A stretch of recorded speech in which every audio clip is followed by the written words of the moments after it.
ఉన్న బంగారాన్ని విడిపించి ఆ రోజు ఆన్లైన్ రేటుకే మేము కొంటాం. Sharma gold company. నమస్కారం, నేను మీ జాహ్నవి. మనతో ఉన్నారు ప్రముఖ జ్యోతిష్య వాస్తు పండితులు, జ్యోతిష్య వాస్తు శిక్షణ నిపుణులు, లలిత ఉపాసకులు బ్రహ్మశ్రీ నానాజీ పట్నాయక్ గురువు గారు. సూక్ష్మంలో మోక్షం ఈ ప్రత్యేక కార్యక్రమం ద్వారా మనకున్నటువంటి ప్రతి సందేహాన్ని గురువు గారి మాటల్లో అడిగి చక్కగా సరైన సమాధానాలు అడిగి తెలుసుకుంటూ ఉన్నాం కదా. మరి ఈ రోజు కూడా సూర్యగ్రహణానికి సంబంధించి చాలా మందికి ఉన్నటువంటి సందేహాల్ని గురువు గారు నివృత్తి చేసే ప్రయత్నం అయితే చేస్తారు. మరి పూర్తి వివరణ గురువు గారి మాటలు అడిగి తెలుసుకుందాం. నమస్కారం గురువు గారు. శ్రీమాత్రే నమః. అయితే గురువు గారు, ఇప్పుడు అంతా మొన్నటి దాకా చంద్రగ్రహణం అయిపోయింది. మరి ఇప్పుడు సూర్యగ్రహణం ఉంది, అది కూడా షష్టగ్రహ కూటమి ఆ రోజు ఉంది.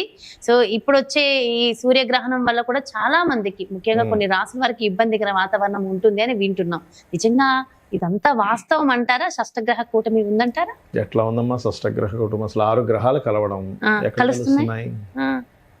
నవగ్రహాలు అయితే ఇవి 6 గ్రహాలు కలవట్లే. ఇంకేదో వేరేవన్నీ తీసుకొచ్చి పెట్టుకుంటే చెప్పలేం. కానీ సహజంగా ఉండేటువంటి మనకి 2 ఉన్న ఛాయాగ్రహాలు, ఈ రవిచంద్రులు కానీ, బుధుడు శుక్రుడు కుజుడు గురువు శని కానీ, ఇవి అయితే ఏమి 9 గ్రహాలు ఒకే దగ్గర అయితే రావట్లేదు.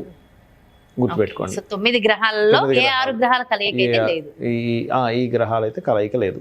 ఎందుకు అంటే 9 గ్రహాలు అయితే కలవట్లే. ఎందుకంటే గ్రహణ సమయంలో మనకి కుంభంలో శని, మీన రాశిలో రాహువు, అదేవిధంగా వృషభంలో గురువు, కుజుడు వచ్చేసి మిథునంలో ఉన్నాడు. అదేవిధంగా మనకి ఇక్కడ సింహరాశిలో నుంచి మనకి ఆల్రెడీ కన్యారాశిలోకి వచ్చినటువంటి రవి, కేతువులు ఉన్నారు. శుక్రుడేమో మనకి ఆల్రెడీ ఈ బుధుడు కూడా వస్తున్నాడు అక్కడికి. అంటే 3 గ్రహాలు కలుస్తున్నాయి అంతే. శుక్రుడు వచ్చేసి తులారాశిలో ఉంటున్నాడు. మీకు 6 గ్రహాలు ఎక్కడ కలుస్తున్నాయి? 3 గ్రహాలు కలయికుంది అంతే. ఇంకొంతమంది ఏం చేస్తారంటే, ఇప్పుడు మనకుండే ఈ నవగ్రహాలు కాకుండా ఇంకా అవుటర్లో ఉంటాయి, వాటిని కూడా కలుపుకొని అంటుంటారు. కానీ వాటి ప్రభావం మనిషి మీద ఉండదు, గుర్తుపెట్టుకోండి ఎప్పుడు కూడా. అది ఓన్లీ దేశకాల పరిస్థితులకు సంబంధించిన వాటి మీదే ఉంటుంది. ఓకే, అది అయితే ఇక్కడ మనకి ఫస్ట్ ఆఫ్ ఆల్ ఏంటంటే, మనకి గ్రహణం అనేటువంటిది లేదు. ఇది రాత్రి 9:13 నుంచి 3:17 మధ్యలో ఉంటుందని చెప్తున్నారు. కొన్ని క్యాలిక్యులేషన్స్లో 10 గంటల ప్రాంతంలో వస్తుంది. అమెరికా దేశం చాలా పెద్దది కదా, కొన్ని ప్రాంతాల్లో 10 గంటల ప్రాంతంలో కనిపిస్తుంది, 2 గంటలకు అయిపోతుంది, అట్లా చెప్తున్నారు. బట్ ఏంటంటే దీని యొక్క ప్రభావం మాత్రం 9:13 నుంచి 3:17 వరకు ఉంటుంది. ఎక్కడ అమెరికన్ కంట్రీస్లో ఇక్కడ లేదు. రాత్రిపూట మనకి సూర్యుడు కనబడ్డు కాబట్టి మనకి గ్రహణం సంబంధించినటువంటి దోషం ఉండదు. మొన్న చంద్రగ్రహణం కూడా పగలపూట 6:13 నుంచి సంథింగ్ 10-18 వరకు వచ్చింది. 10:18 వరకు. సో అయితే అది కూడా మన ఇప్పుడేమో సూర్యగ్రహణం రాత్రి సమయంలో, మనకి సంబంధం లేదు అసలు. అయితే మనం లాస్ట్ టైం కూడా చెప్పాము, ఇది రవి ఎప్పుడైతే మనకి కేతువుతో ఉన్నాడో కొంత ప్రభుత్వాల మీద వ్యతిరేకతలు, ప్రభుత్వ సంబంధించిన వాటిలో మార్పులు ఇట్లాంటివన్నీ కూడా జరుగుతాయి. గవర్నమెంట్లో కొంతమంది హైలైట్ కూడా అవుతారు, పేరు ప్రఖ్యాతులు కూడా వస్తాయి కొంతమంది వీళ్ళకి. ఎందుకంటే రవి నీచభంగ రాజయోగంలో ఉన్నాడు తర్వాత అంటే ఈ నెలలో అని కాదు, ఫ్యూచర్లో వచ్చేటువంటి దాంట్లో. సో రవి నీచభంగ రాజ్యంలోకి వెళ్తున్నాడు కాబట్టి కొంతమంది రాజకీయ నాయకులకి ఒక మంచి పేరు ప్రఖ్యాతులు, అబ్బాయి ఈయన వల్ల ఇంత గొప్ప జరిగిందనే ఇది వస్తుంది. మారుతారు కూడా. అది ఆల్రెడీ 1 మంత్ నుంచి నడుస్తుంది మారేటువంటి కాంబినేషన్ అనేటువంటిది అనేది.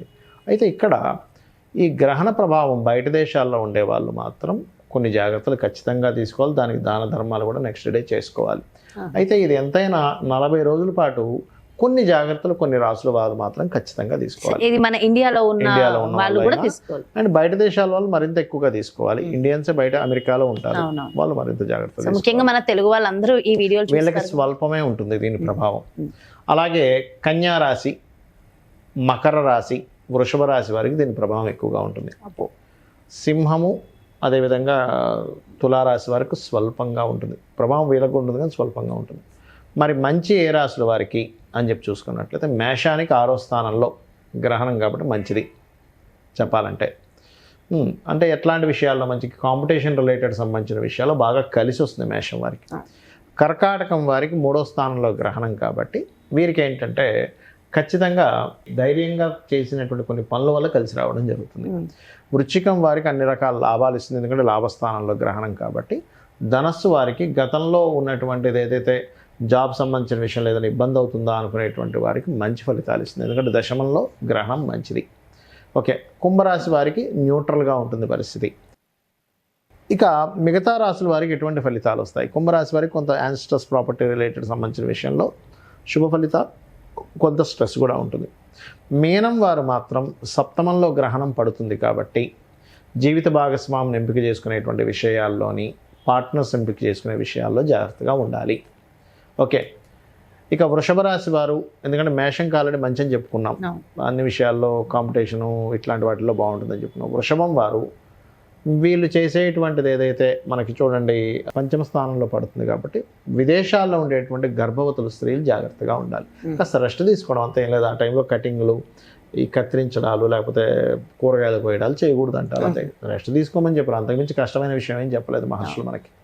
రెస్ట్ తీసుకోవాలి వృషభం వారు, ఎందుకంటే గర్భవతులు ముఖ్యంగా. ఈ యొక్క మిథునం వారు మాత్రం ఏదైనా ప్రాపర్టీ డీల్స్, ఏదైనా వాహనాలు, గృహాలు, ఏదైనా ఎడ్యుకేషన్ రిలేటెడ్ సంబంధించిన ఏదైనా నిర్ణయాలు తీసుకోవడం ఈ 40 రోజులు పనికిరాదు. గ్రహణం నుంచి 40 డేస్ పనికిరాదు. కర్కాటకం వారికి పౌరుష పరాక్రమాలు, ధైర్యంగా చేసే వాటి వల్ల బాగుంటుందని చెప్పాను, మంచిదే అది. ఇక సింహం వారు ఫైనాన్షియల్ మ్యాటర్స్ విషయంలో జాగ్రత్తగా ఉండాలి. ఎవరికి డబ్బులు ఇస్తున్నాం, ఎవరి దగ్గర నుంచి మనీ తీసుకుంటున్నాం, మనీ విషయంలో మనం ఏదైనా రాంగ్ స్టెప్ వేస్తున్నామా అనేటువంటిది. కుటుంబ సభ్యులతో ఏదైనా మనీ వల్ల ఇబ్బంది వస్తుందా.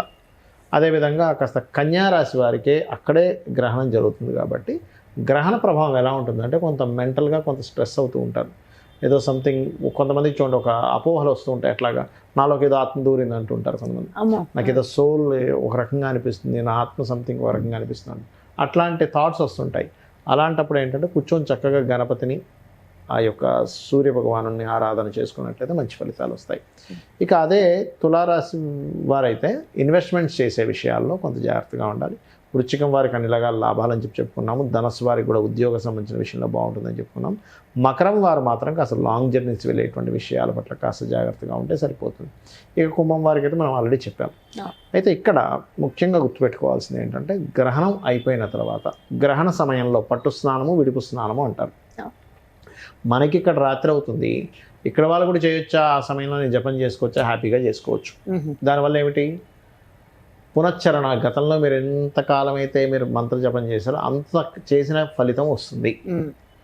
అలాగే పట్టు స్నానము, విడుపు స్నానం ఇక్కడ ఉన్న వాళ్ళు కూడా చేయొచ్చు, అసలు చేయకూడదు అనేది లేదు. గ్రహణం ఆకాశంలో జరుగుతుంది, దాని ప్రభావం కొంత ఉంటుంది మనకి, బ్యాడ్ అని కాదు. ఇక్కడ మీకు మంత్రం చేయడం ద్వారా శక్తి వస్తుంది. అలాగే మీ ఈ యొక్క గ్రహణం తర్వాత, ఇప్పుడు గ్రహణ సమయంలో కొంతమందికి మంత్రోపదేశం లేదు, ఏమీ లేదు అనుకున్నవారు అమ్మవారి నామాలు ఏదైనా చేసుకోవచ్చు. అప్పులు ఉన్నాయి, ఓం అపర్ణాయ నమః. ఉద్యోగం కోసం చాలా ఇబ్బంది పడుతున్నారు, ఓం శ్రీమాత శ్రీ మహారాజ్ని శ్రీమత్ సింహాసనేశ్వరి నమః. లేదండి ఇంకో మంత్రం ఉందా అంటే ఓం మాణిక్య మకుటాకార జానుద్వై విరాజితాయ నమః. ఫైనాన్షియల్ ప్రాబ్లమ్స్, ఓం సంపత్కరీ సమారూఢ సింధుర వ్రజ సేవితాయ నమః. లేదా ఓం ధర్మాధ్యక్ష ధనాధ్యక్ష ధనధాన్య వివర్ధనీయ నమః. ఇలా ఏదైనా చేసుకోవచ్చు. నారాయణ మంత్రం చేసుకోవచ్చు, అమ్మవారి శ్రీమాత్రే నమః చేసుకోవచ్చు, నమశివాయ పంచాక్షరి చేసుకోవచ్చు. మనకున్న సమస్యలు బట్టి చేసుకోవాలి. అదేవిధంగా గ్రహణం అయిపోయిన తర్వాత రోజు బియ్యము, గోధుమలు, ఉలవలు, మినుములు, అదేవిధంగా ఇంకేదైనా 2 రకాల పప్పులు కూడా ఇవ్వచ్చు. ఇత్తడి గిన్నె, అందులో కొంతవరకు నెయ్యి, రవిచంద్ర ప్రతిమలు, నాగపడిగ ప్రతిమని ఇస్తారు. అందరికి ప్రతి ఒక్క రాశి వాళ్ళు ప్రతి ఒక్క రాశి వారు అంటే ఎక్కువ ఇబ్బంది వాళ్ళు ఇవ్వాల్సిన పని లేదు. ముఖ్యంగా 3 రాశుల వాళ్ళకి ఇస్తే మంచిదని ఫీలింగ్ అనిపిస్తుంది, ఇవ్వచ్చు, తప్పేం కాదు. అది ముఖ్యంగా అయితే ఈ యొక్క కన్యా రాశి వారు, సింహము అండ్ తుల, ఈ యొక్క మకరము, వృషభ రాశి వారు ఇస్తే మంచిది. వృశ్చిక రాశి వారికి అయితే చాలా బాగుంది. చాలా వృశ్చికానికి బాగుంది, మేషానికి బాగుంది, కర్కాటకానికి బాగుంది, ధనస్సుకి బాగుంది. సో చాలా హ్యాపీగా ఫీల్ అవ్వాలి. సో ఇంకా ఎక్కువ బాగుంది కాబట్టి ఏదైనా కొత్త ప్రాజెక్ట్స్ ఏమైనా ట్రై చేస్తే సక్సెస్ అయిపోతుంది, సరిపోతుంది. చాలా మంచి ఇన్ఫర్మేషన్ చెప్పారు గురువు గారు, అండ్ పరిహారాలు కూడా అందించారు. Thank you so much. నమస్కారం. శ్రీమాత్రే నమః. సో చూసారు కదండి, మరి సూర్యగ్రహణం దాని ఇంపాక్ట్ మరి ద్వాదశ రాశుల మీద ఎలా ఉండబోతోంది, నిజంగా షష్టగ్రహ కూటమి ఉందా లేదా, సో పూర్తి డీటెయిల్డ్ ఇన్ఫర్మేషన్ గురూజీ అందించేశారు కదా. మరో ప్రత్యేకమైన కార్యక్రమంతో మళ్ళీ మీ ముందుకు చేస్తాను. మరి అలాగే మీ యొక్క జాతకానికి సంబంధించి కానీ, లేదంటే మీ ఇంటి వ్యాపార వాస్తుకు సంబంధించి కానీ గురువు గారిని సంప్రదించాలి, అపాయింట్మెంట్ కావాలనుకుంటే క్రింద డిస్ప్లే అవుతున్న నెంబర్స్ కి కాల్ చేయగలరు. నమస్కారం.